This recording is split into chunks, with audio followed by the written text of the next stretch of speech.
या अप्ठ्यारामा परेकाहरूको दुःखलाई त्यो आफै अपमान गर्ने खालका क्रियाकलापहरू पनि हामी देख्छौँ। हामी त्यसभन्दा पृथक सामाजिक सेवा पवित्र भावनाका साथ देशव्यापी रूपमा व्यापक रूपमा सङ्गठित एउटा सबल र सक्षम शक्तिको रूपमा समाज सेवाका कामलाई अगाडि बढाउने, त्यस अन्तर्गत हामीले सामाजिक सेवा केन्द्रको स्थापना गर्न खोजेका छौँ। सामाजिक केन्द्रको यो स्थापना नेकपा एमालेको अगुवाईमा, एमालेको योजनामा, एमालेको सोच अनुरूप हुँदैछ। नेकपा एमालेसँग सामाजिक सेवाका आफ्ना अनुभव पनि छन्। अघि नै पनि हामीले अलिकति त्यहाँ हेऱ्यौँ। 72 साल वैशाख 12 गते महाविनाशकारी भूकम्प जुन गयो, त्यस भूकम्पले लाखौं घर भत्कायो, हजारौं ऐतिहासिक पुरातात्विक महत्त्वका धार्मिक र कलात्मक अनेक धरोहरहरू भत्कायो। धेरै शिक्षालय, अस्पताल, सरकारी कार्यालयहरू लगायत अनेक संरचनाहरू भत्कायो, बाटा भत्कायो, पुल भत्कायो, अनेक चिज गर्यो। सबभन्दा पहिले त्यस्तो अवस्थामा जनताको जीवन रक्षा पहिलो विषय हुन जान्छ र हामीले जनताको जीवन रक्षा सँगसँगै जनतालाई एक्लै रहेनछौँ। हामी अप्ठ्यारो पर्दा अरू दाजुभाइ दिदीबहिनीहरू पनि हाम्रो साथमा रहेछन् भन्ने कुरा सरकारी तर्फबाट त सेनाले, प्रहरीले, सशस्त्र प्रहरीले गर्यो नै उद्धारका कामहरू, राहतका कामहरू। सँगसँगै त्यसबेला नेकपा एमालेले राष्ट्रव्यापी रूपमा 1 महिने अभियान चलायो। 1 महिने अभियान यो उद्धार र राहत सम्बन्धी अभियान थियो, जसमा 7 लाख भन्दा बढी, 7.5 लाख भन्दा बढी जनसङ्ख्या अथवा श्रम दिवस नेकपा एमालेले खर्च गर्यो। 1 महिनासम्म हरेक दिन कम्तीमा 22,000 देखि 25-30 हजार मानिसहरू क्रियाशील हुने, त्यो त्यस्तो खालको परिचालन 1 जना 2 जना या केही दर्जन वा केही 100 मान्छेहरूको कुरा होइन। 25-30 हजार मान्छे प्रतिदिन सबभन्दा बढी प्रभावित 14 जिल्लाहरूलाई केन्द्रित गरेर परिचालन गर्यो र 27,276 अस्थायी आवासहरू निर्माण गरेर घरविहीन नागरिकहरूलाई सुम्पियो। 27,276 अस्थायी आवास निर्माण गर्नु सजिलो कुरा थिएन र दिनको लगभग 1000वटा घरहरू निर्माण भए। दिनको 1000वटा घरहरू निर्माण भए। 22,000 डेब्रिस सफा गर्ने काम भयो। भत्किएका घरहरू पन्छाउने, सफा गर्ने र त्यस ठाउँमा अरू घरहरू बनाउने कामहरू भए। विद्यालयहरू 1200-1300 कति विद्यालयहरू निर्माण गरिए। त्यति बेला स्वास्थ्य चौकीहरू निर्माण गरिए र पुनर्निर्माणको काम हामीले पछि आएर अगाडि नबढाउँदासम्म तीनै संरचनाहरू जनताका आवास वा विद्यालय वा स्वास्थ्य चौकी अथवा प्रहरी चौकीका रूपमा परिचालन त्यसलाई प्रयोग गर्नुपर्ने अवस्था बन्यो। त्यति बेला नै हामीले सोच्यौँ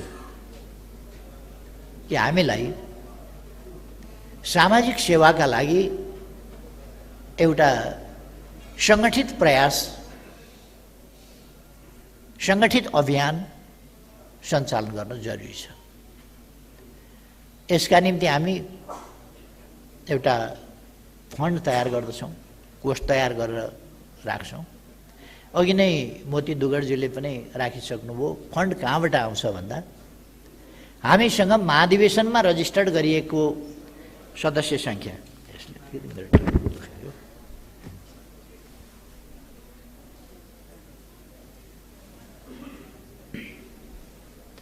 यो अलिक सानो परेछ कि मेरो टाउकाका लागि, अनि अलि चेप्यो क्या टाउकालाई।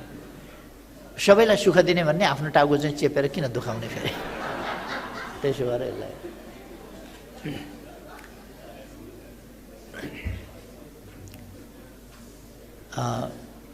त्यसै बेला हामीले सोच्यौँ यो सामाजिक सेवाको क्षेत्रमा हामीले सङ्गठित प्रयास अगाडि बढाउन जरुरी छ।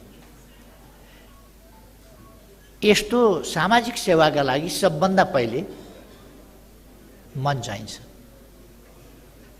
मन भएपछि थुप्रै कुरा हुन सक्छ। मन कस्तो चाहिन्छ? लक्ष्मीप्रसाद देवकोटाले आफ्नो कवितामा लेख्नुभएको छ, खोज्छन् सबै सुख भने सुख त्यो कहाँ छ, आफू मेटाई अरूलाई दिनु जहाँ छ। आफूलाई नोक्सान पारेर आफूसँग भएको अर्कालाई दिनुमा जुन सुख छ, त्यसै कारण त मान्छेले दान गर्छ, त्यसै कारण मान्छेले परोपकारका काममा लगाउँछ, त्यसै कारण मान्छेले सेवाका काममा लगाउँछ, विभिन्न प्रकारका सेवाका कामहरूमा लगाउँछ। र सबैभन्दा ठुलो सेवा मानव सेवा हो। सबैभन्दा ठुलो कुरा मानवलाई सेवा गर्नु हो। मानिसले मात्रै, अरू कुनै जीवजन्तुले खासै अरूको सेवा गर्न सक्दैन। कहिले कहिले जीवजन्तुहरूले सानो सहयोग गरेको देखिन्छ। कहिले कहिले वन्यजन्तुले एउटा कलिलो नाबालक खालको बच्चामाथि केहीले आक्रमण गरेर खान लाग्यो भने अर्को जनावरले पनि त्यसलाई आक्रमण गरेर त्यो बचाइदिएको, छुटाइदिएको पनि देखिन्छ। कहिले कहिले त्यस्तो जनावरले पनि गर्दो रहेछ र त्यसमा पनि मातृत्व भाव हुँदो रहेछ कि त्यो बच्चामाथि किन आक्रमण गरिस् भन्ने खालको भाव हुँदो रहेछ।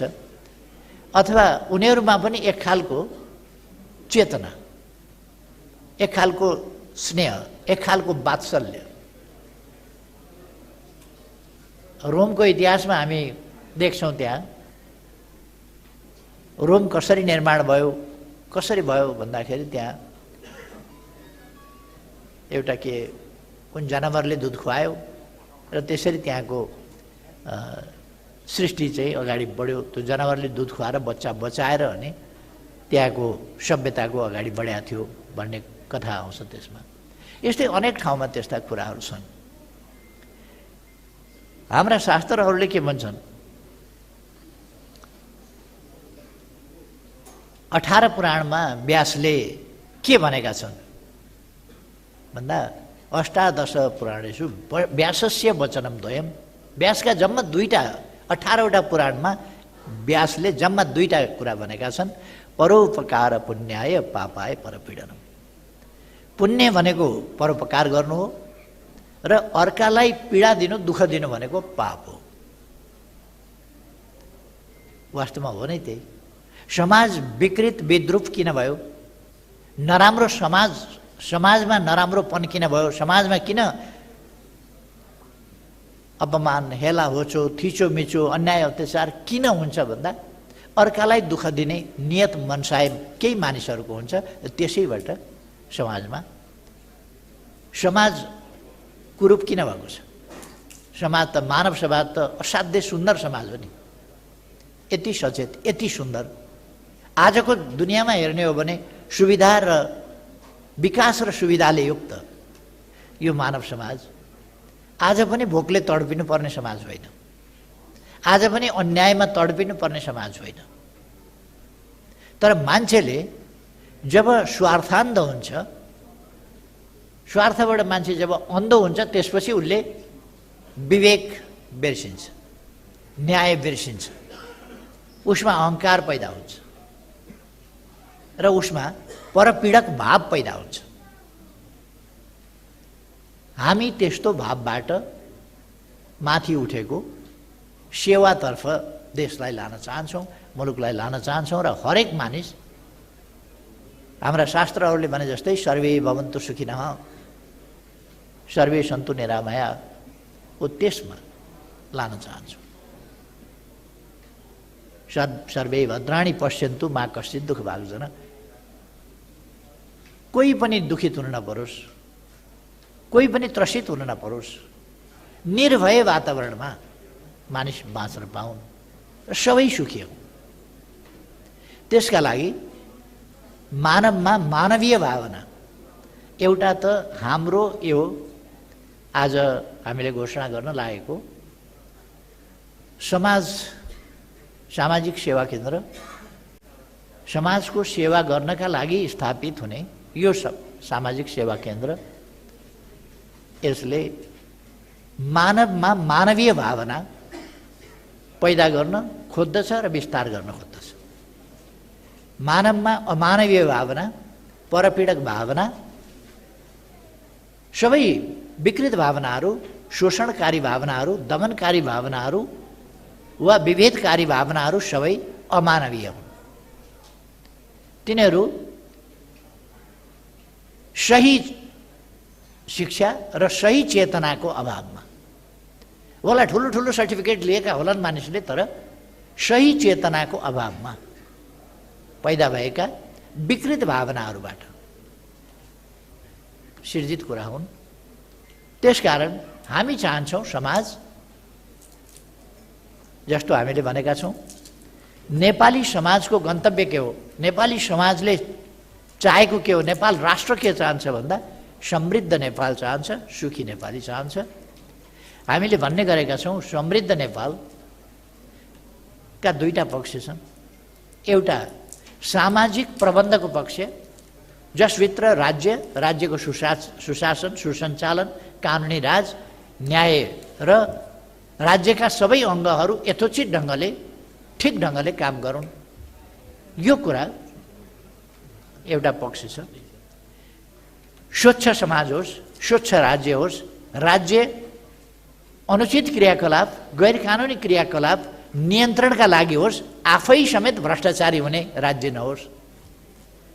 अब जब राज्य नै भ्रष्टाचारी हुन थाल्छ, जब राज्य नै कमिसनखोरी हुन थाल्छ, जब राज्य सञ्चालकहरू नै भ्रष्ट, अनैतिक र कमिसनखोरी हुन थाल्दछन्, अनि राष्ट्रले कसरी प्रगति गर्ने? त्यसकारण राष्ट्र स्वच्छ होस्, अनैतिक र भ्रष्टाचारी नहोस्, छली नहोस्, कर्तव्यपरायण राष्ट्र होस्। हामीले चाहेको त्यो हो। हामी राजनीतिलाई प्रतिस्पर्धा मात्रै हो, अस्वस्थ प्रतिस्पर्धा, जसरी पनि जित्ने हो, जसरी पनि सरकारमा पुग्ने हो, जसरी पनि सरकार बनाउने हो, सरकार चलाउने हो, सरकारमा पुगेपछि सरकारको सत्ताको दुरुपयोग गरेर अनेक बेठी कामहरू गर्ने हो भन्ने कुरा ठान्दैनौँ, मान्दैनौँ र गर्दैनौँ। त्यसकारण हामी राज्यलाई समाजको सुव्यवस्थाका लागि, अर्को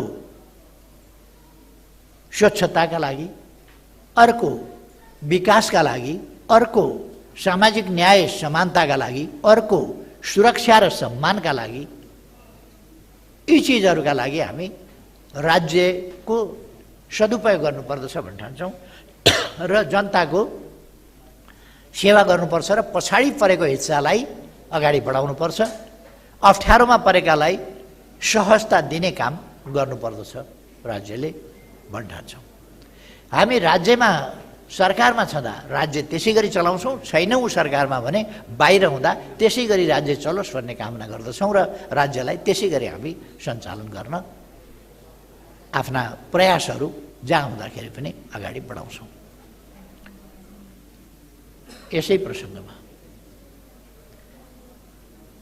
नेकपा एमाले यहाँहरूलाई थाहा छ यो देशप्रति प्रतिबद्ध छ। देशको सार्वभौमसत्ता, स्वाधीनता, स्वतन्त्रता, भौगोलिक अखण्डता, राष्ट्रिय हितहरू, राष्ट्रिय स्वाभिमान, यी कुराप्रति सजग छ र प्रतिबद्ध छ। यसोभन्दा राजनीति गर्यो भन्ने कसैलाई लाग्न सक्छ। देशको माया गर्दा राजनीति हुन्छ त राजनीति त गर्नै पर्छ त। देशलाई माया नगरेर हुन्छ? हरेक नागरिकले, देशवासीले नागरिकता प्राप्त नगरेकाले पनि, बालबालिकाले नागरिकता प्राप्त गरेका हुँदैनन्, तर हामीले बालबालिकालाई सुरुदेखि नै देशलाई माया गर्न सिकाउनुपर्छ, देशलाई माया गर्ने संस्कृति सिकाउनुपर्छ। नागरिकले मात्रै होइन, हरेकले, देशवासीले देशलाई माया गर्नुपर्छ, देशप्रति इमान्दार हुनुपर्दछ। त्यसै गरेर जनताको हितका निम्ति सर्वोत्तम राजनीतिक प्रणाली, सर्वोत्तम राजनीतिक प्रणाली भनेको जनतामा सार्वभौम सत्ता रहेको प्रणाली हो त्यो प्रणाली। सार्वभौम सत्ता जनतामा रहेको प्रणाली, अरूमा सार्वभौम सत्ता होइन। जनादेशलाई अन्तैबाट जालझेल गरेर खेलबाडपूर्ण ढङ्गले उल्टाउने पल्टाउने खालको होइन। जनादेश सर्वोपरि कुरा हो, जनताको इच्छा आकाङ्क्षा सर्वोपरि कुरा हो। सार्वभौम सत्ता त्यसकारण जनतामा छ। जनता सर्वोपरि हुन् सबै कुरामा। राज्य शक्तिका स्रोत पनि जनता हुन्। राज्य शक्ति जनताबाट निश्रित हुन्छ। जनता निर्णायक हुन्, निर्धारक हुन् र अप्ठ्यारो पर्यो भने जनता मूल्याङ्कनकर्ता हुन्, न्यायाधीश हुन्, न्याय निरूपणकर्ता हुन्, जनता फैसलाकर्ता हुन्। यो राजनीति हामी गर्छौँ। राजनीति हामी विकासका लागि गर्छौँ, देशका लागि गर्छौँ, जनताका लागि गर्छौँ। लोक कल्याणकारी राज्यको अवधारणा अनुसार राजनीति गर्छौँ र पवित्र राजनीति गर्छौँ। मानव जातिको लागि राजनीति गर्छौँ, देशबन्धुहरूको लागि राजनीति गर्छौँ। यहाँ देशबन्धु भन्नाले जेन्डर बायस छैन यो शब्द। देशबन्धु भन्दा लेडिज एन्ड जेन्टलमेन सबै पर्छ। त्यस हिसाबले हामी जेन्डर बायस बिना देशका सम्पूर्ण जनताको कसैलाई दुःख कष्ट नपरोस्, कथम कदाचित प्राकृतिक हिसाबले कुनै हिसाबले पर्न गयो भने त्यस दुःख कष्टलाई हामीले हटाउनु पर्दछ।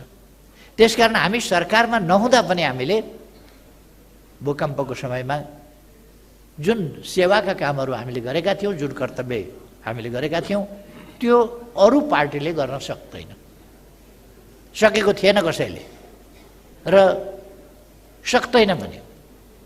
नेकपा एमाले मात्रै गरेका थियो। यो केही गर्ने क्षमता नभएका, केही गर्ने योजना नभएकाहरूले विकास निर्माणका कामहरू गर्दा पनि आलोचना गर्छन् र विरोध गर्छन्। अहिले एउटा एक खालको लहर चलाएका छन् बेउ टावर विरोधी। मलेसियामा माथिरले त्यो ट्विन टावर बनाएको थिए। त्यो बनाएका बेला माथिर पागल होइ क्या हो, यो गरिब देशको सारा पैसा त्यहाँ लगेर खर्च गरेर बेउ टावर बनायो भन्ने ठुलो आलोचना थियो। त्यो बेउ टावर अहिले हामीलाई मलेसिया कसैले देखाउँदाखेरि दुईटा यसो बिचमा जोडिएको दुईटा टावर देखाउँछ। व्यापारिक केन्द्र, मलेसियाको व्यापारिक केन्द्र, अर्थतन्त्रको केन्द्र तिनै बेउ टावर। अमेरिकाले बेउ टावर बनाउँदा पनि अनावश्यक भनेका थिए कतिपय मान्छेहरूले। यद्यपि ती बेउ टावर सेप्टेम्बर 11 को एउटा दुर्घटनाबाट खतम भयो। त्यो विश्वको, अमेरिकाको मात्रै होइन, विश्व बजार केन्द्र थियो। मलेसियाको त्यस्तै भएको छ। हामीले बनाएका भ्यू टावरहरू सभ्यताका, विकासका, हाम्रा व्यापारिक अन्य आर्थिक क्रियाकलापका केन्द्रहरू, हाम्रा पर्यटनका स्थलहरू, हाम्रा स्वदेशका विदेशका मान्छेहरू आन्तरिक पर्यटन र बाह्य पर्यटन समेतलाई आकर्षित गर्ने कुरा हुन्। तर केही मान्छे बुझ्दैनन् र के भन्छन् भने अब उनीहरूको पार्टीको नाम लिएर हाम्रो पार्टीले यो भ्यू टावर बनाउन्न भनेर अब कसम खानुपर्नेछ, प्रतिज्ञा गर्नुपर्नेछ, धर्म भाग्नुपर्नेछ भन्दै हिँड्छन्। उहाँहरूको पार्टीले विकास निर्माण नगर्ने कुरामा त धर्म भागेकै छ त, प्रतिज्ञै गरेको छ त विकास निर्माण नगर्ने। सबभन्दा नेपालको सबभन्दा चर्चित भ्यू टावर धरहरा हो। कतिको मन भतभत पोलेको छ धरहरा पुनर्निर्माण गर्छ। अनि के त्यहाँ भात खान पाइन्छ? त्यहाँ गहुँ फल्छ धरहरामा? अनि के त्यहाँ कपडा बुनिन्छ? त्यो भ्यू टावरै हो, तर त्यो राष्ट्रको पहिचान हो, त्यो राष्ट्रको गौरव हो, हाम्रो इतिहास हो। धेरै कुरा त्यसभित्र लुकेका छन् र त्यो एउटा गन्तव्य हो। धरहरा हेर्दा हामीलाई एउटा गर्वको महसुस हुन्छ। त्यो हिजो उर्दी सुनाउनका लागि हल्का ठाउँबाट नगरा पिटेर उर्दी सुनाउनका लागि बनाइएको थियो होला।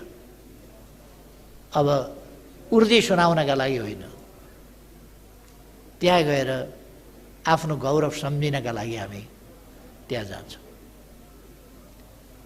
कतिलाई पिर परेको छ, रानी पोखरीले के दिन्छ, के उत्पादन गर्छ, त्यहाँ किन लगानी गरे भन्छ। रानी पोखरी पुनर्निर्माण हो, के दिन्छ त्यसले?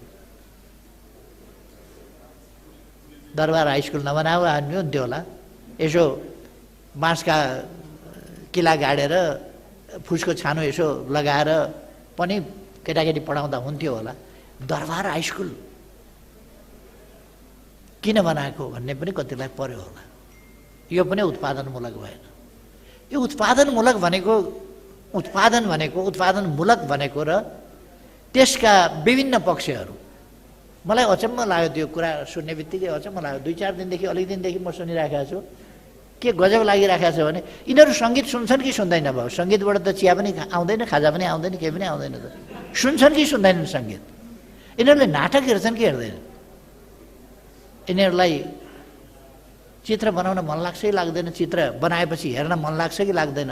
वाद्यवादन सुन्न मन लाग्छ कि लाग्दैन? वाद्यवादन बजाउन मन लाग्छ कि लाग्दैन? नृत्य हेर्न मन लाग्छ कि लाग्दैन? नृत्य गर्न मन लाग्छ कि लाग्दैन? किन आम्दानी हुने मात्रै ठाउँमा लगानी भएपछि त नाचेर समयको खेर जाने भयो, सिक्दाखेरि पसिना आउने भयो। यस्तो खालको परिभाषाहरूले पनि देश जीवन भनेका जीवनका अनेक रङ्ग हुन्छन्, सबै रङ्ग हुन्छन्। त्यहाँ आराम हुन्छ, आहार विहार भोजन मनोरञ्जन। र मजदुरहरूले सिकागोको आन्दोलनमा मजदुरहरूले माग गर्दा के गरेका थिए भन्दा 8 घण्टा काम, 8 घण्टा आराम, 8 घण्टा मनोरञ्जन। मजदुरहरूले पनि 1/3 अफ टाइम मनोरञ्जन भनेका थिए। आजका आधुनिक नेताहरू मनोरञ्जनको त कुरै छोडिदिउँ, राष्ट्रिय आवश्यकता पनि बुझ्न छोडे। अब यसमा तिनलाई दोष दिएर हुन्न, तिनको दिमाग अलिकति कोल्टे परेको छ, अलिकति यसो सुझाइदिनु पर्नेछ। त्यो काम नेकपा एमाले नै गर्नुपर्छ। त्यसै कारण हामी नयाँ नयाँ कामहरू, नयाँ नयाँ ढङ्गले नयाँ नयाँ सोचहरू, नयाँ नयाँ कामहरू ल्याइराखेका छौँ देशका निम्ति, जनताका निम्ति। अब यो सामाजिक सेवा केन्द्रको स्थापना यसै गरी हुन्छ। कसैले भन्न सक्छ सामाजिक केन्द्र स्थापना गरेर नेकपा एमाले धेर भोट लिने भयो भनेर। अब के गर्ने? भोट दिन्छन् जनताले भनेर वृद्ध भत्ता नबाँड्नु भएन क्यारे? वृद्ध भत्ता बाँड्नु पऱ्यो, बाँडेपछि भोट त दिन्छन् त। अब के गर्नु?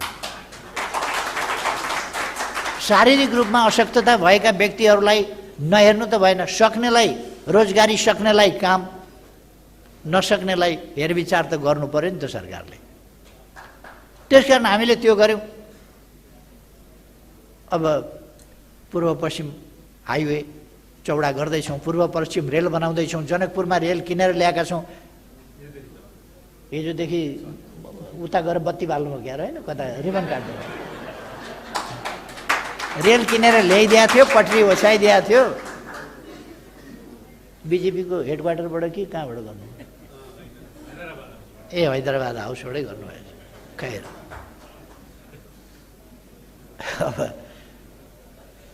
अब भोट त बटन थिचेर भोट दिने होइन नि, बनाएर भोट दिन्छन् त। रेलको पटरी हालेको छ, त्यहाँ रेल बनाएको छ, किनेर ल्याएको छ, चलाएको छ, अनि भोट हाल्दैनन् मान्छेले। अब सेवा गरेपछि के गर्ने? लक्ष्मीप्रसाद देवकोटाले भन्छ, जाऊ जाऊ फर्क फर्क है जाऊ समाऊ आर्तहरूको पाऊ, के दुखीहरूको पाऊ, मलम लगाऊ चर्याइरहेको आर्तहरूको गाउँ। अथवा जसलाई दुखिरहेको छ तिनका घाउमा मलम लगाऊ, जो पीडित छन् दुखित छन् तिनका पाउ समाऊ। पुण्य त्यसै गरी हुन्छ। जब घाउमा मलम कसैले लगाइदिन्छ त्यसलाई मान्छेले भोट त दिन्छ होला। अब भोट दिन्छ भनेर हामी के राम्रो काम गर्ने छोडिदिउँ? जनताले भोट दिने भए लौ अब राम्रो काम गर्न छोडिदिनु पर्यो भन्ने त? राम्रो काम गर्दै जान्छौँ, राम्रो काम गर्दै जान्छौँ। यो सेवा सुरु नगरे पनि त देशमा लहर त एमालेको त छँदैछ नि। सामाजिक सेवा केन्द्र स्थापना नगर्दा पनि त छँदैछ नि। कति साथीहरूलाई भन्न नमिल्ला, भन्न अप्ठ्यारो होला, मनमनै एमाले त मन त हरेकलाई पर्छ नि त। कतिलाई भन्न नमिल्ने होला, तर एमाले मन नपर्ने त कोही छैन, कोही हुँदैन। किनभने एमाले नराम्रो गर्दैन, राम्रो गर्छ। यही सिलसिलामा एउटा यसभित्र भोटको राजनीति छैन। राम्रो काम गर्नेलाई जनताले भोट दिन्छ, अब त्यसमा हामी के गरौँ? तर हाम्रो मनसाय भोट प्राप्त गर्ने होइन। भोट प्राप्त गर्न हामीले यति धेरै काम गरेका छौँ र यति धेरै काम गर्ने हाम्रो अठोट छ। समृद्ध नेपाल, सुखी नेपाली बनाउने अठोट भन्दा बढी के हुन्छ? हामीले त्यो अठोट गरेका छौँ र त्यस दिशामा काम गरेका छौँ।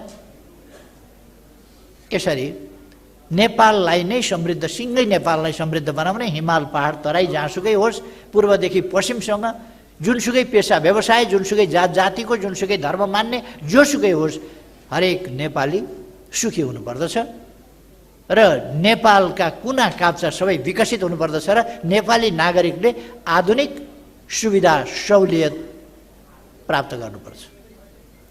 आजको आधुनिक शिक्षा, स्वास्थ्यको आधुनिक स्वास्थ्य आदिदेखि लिएर, आधारभूत आवश्यकतादेखि लिएर आज विकसित भएका विज्ञान प्रविधिले विकसित गरेका सुविधा सहुलियत समेत पनि हाम्रा नागरिकले पाउनुपर्छ भन्ने हाम्रो कुरा हो। त्यसर्थ हामी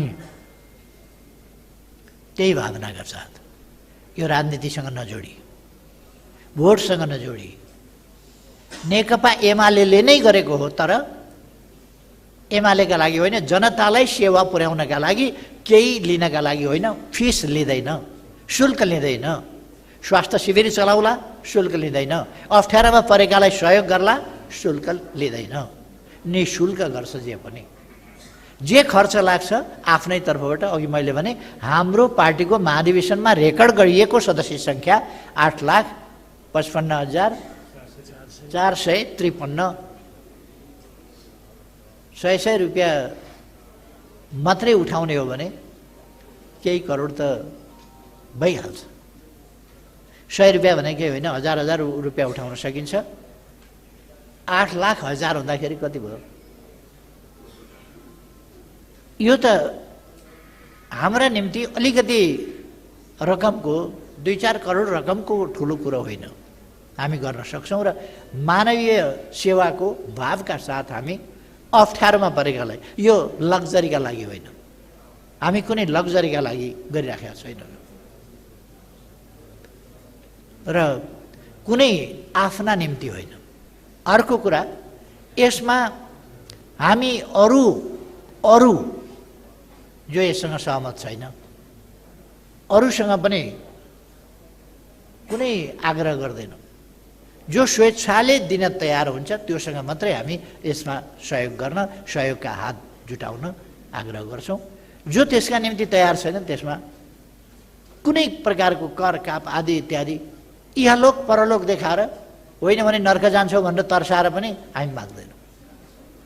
हुन्छ नि यो यसो गरेनौ भनेदेखि यस्तो हुन्छ उस्तो हुन्छ, पण्डितजीहरूले चाहिँ नि तिम्रा बा नर्क जान्छन् त्यस कारण गाईदान गर भनेर भने जस्तो हामी गर्दैनौँ। यसर्थ यो स्वेच्छाले। अर्को कुरो, हामीसँग अघि दुगडजीले प्राइभेट सेक्टरको कुरा गर्नुभयो। प्राइभेट सेक्टर उद्यमीहरूको आफ्नै एउटा दान दातव्यको खास हुन्छ। अर्को, त्यसले सरकारलाई केही दिन्छ, त्यसबाहेक त्यो सरकारलाई दिने बाहेक दान दातव्यका लागि छुट्याएको रकम आफैले खर्च गर्न सक्ने, कहाँ मन लाग्छ त्यहाँ दिन सक्ने स्थिति पनि हुन्छ।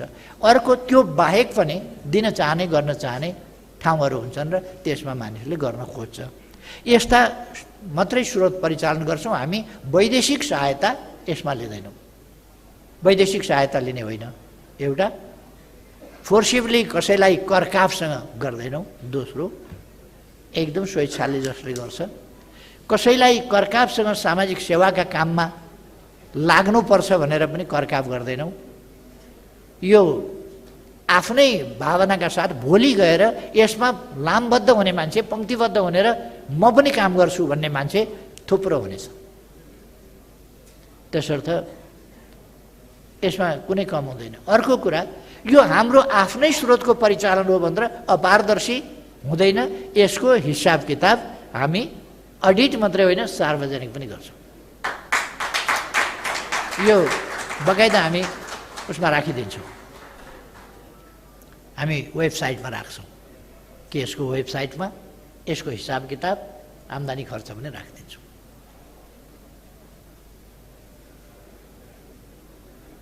कतिपय मान्छेलाई अप्ठ्यारो पर्न सक्छ।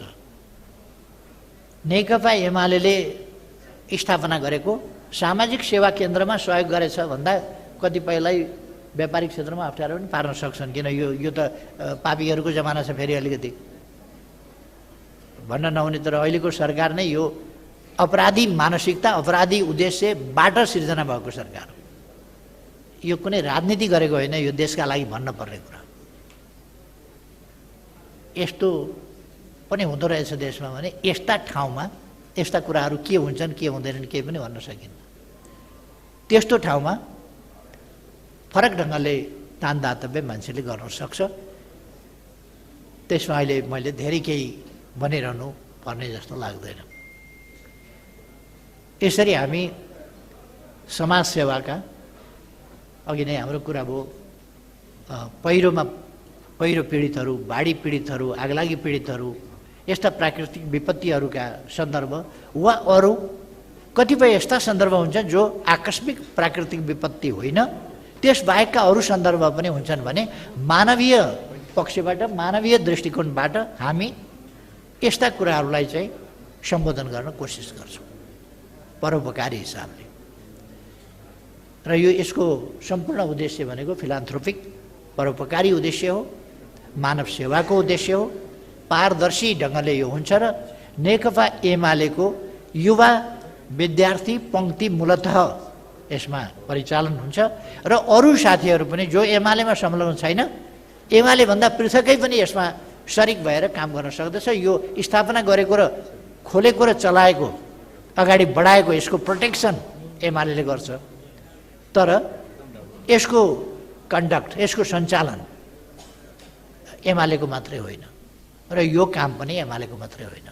यसले सेवा दिने एमालेलाई मात्रै होइन, बिना भेदभाव, बिना पक्षपात, सदस्यता कार्ड हेरेर सेवा दिने होइन, मानवीय आधारमा यसले सेवा दिन्छ, औचित्य र आवश्यकताका आधारमा सेवा दिन्छ। यी पक्षहरूका साथ आज यहाँ समाज सेवा केन्द्र, सामाजिक सेवा केन्द्र विभिन्न आयामका साथ अब स्थापना भएको छ। म विधिवत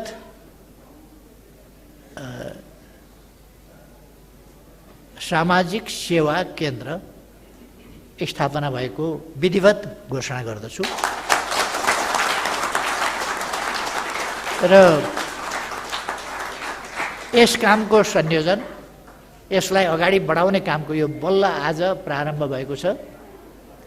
2078 साल चैत्र 20 गते यो स्थापना भएको छ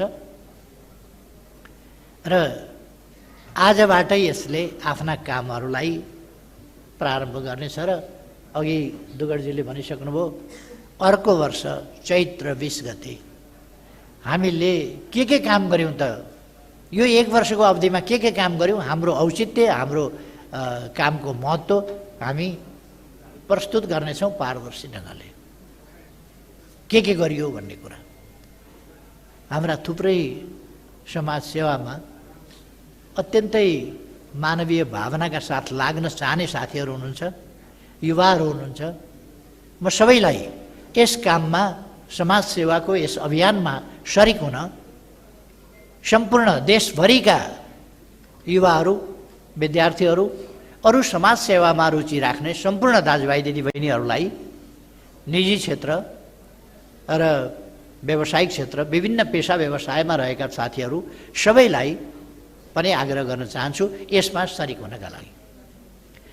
यसको सङ्गठन र सञ्चालनको प्रारम्भ, यसलाई गतिशील बनाउन आवश्यक छ। यसको सङ्गठनात्मक संरचना, यसका अन्य विविध पक्षहरूलाई सम्पुष्ट गर्ने कुरा, यसका उद्देश्यहरू, यसका कामहरू, काम कारबाहीहरू, त्यसलाई थिति अन्तर्गत सञ्चालन गर्ने कुरा, त्यसका निम्तिका हाम्रा आचार संहिता वा स्ट्याच्युट यिनीहरू निर्माण गर्ने कुरा, यी सबैका लागि संयोजन गर्नका लागि आज हामी सबैको तर्फबाट मोती दुगडजीलाई संयोजक तोकौँ भन्ने म आग्रह गर्न चाहन्छु।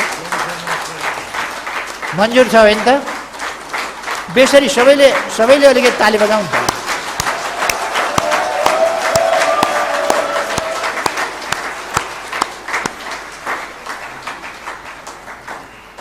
अब यसको संयोजनको काम विधिवत माननीय मोती दुगडजीले अगाडि बढाउनु हुनेछ र हामी सबैको भरपुर सहयोग उहाँलाई रहनेछ भन्ने कुरा म विश्वास दिलाउन चाहन्छु। यो स्थापना गरेर संयोजक तोकिदिएर फेरि अब जे गर्नुहुन्छ गर्नुहोस् तपाईँ एक्लै भन्ने कुरा होइन। एक्लै त केही पनि हुँदैन। कहिले कहिले कथाहरूमा एक्लै हुन्छ। हनुमानले पुच्छरमा आगो लगाएर सिँगै लङ्का एक्लै जलाएका थिए। आज कसैले न पुच्छर छ, न पुच्छरमा आगो लाउँछ, न लङ्का जलाउँछ। एक्लै हुनेवाला छैन। त्यसकारण हामी सबैका साझा संयुक्त प्रयासहरूबाट, किनभने यो राष्ट्रिय काम हो, यो राष्ट्रिय काम, यो मानवीय काम, यो मानवव्यापी मानवताको काम, त्यसर्थ यसमा सबैको साथ सहयोग आवश्यक छ र साथ सहयोग प्राप्त हुनेछ। हामी सबै साथ सहयोग गर्छौँ होइन त? त्यसमा पनि ताली बजाउँ, हाम्रो साथ सहयोग रहनेछ। म संयोजकको हिसाबले मोती दुगडजीलाई यस कामलाई सफलतापूर्वक अगाडि बढाउन सफलता मिलोस्, धेरै धेरै शुभकामना भन्न चाहन्छु। अब मैले अरू धेरै कुरा भन्दा पनि फेरि एकपल्ट खुसी व्यक्त गर्न चाहन्छु कि सामाजिक सेवा केन्द्र आज यहाँ हामी सबैले स्थापना गरेका छौँ। यो एमालेको सोचमा स्थापना भएको छ, तर हामी सबैले यसलाई स्थापना गरेका छौँ। धन्यवाद छ। खुसी व्यक्त गर्छु एकपल्ट। हामी सबैले फेरि एकपल्ट खुसी व्यक्त गर्छौँ।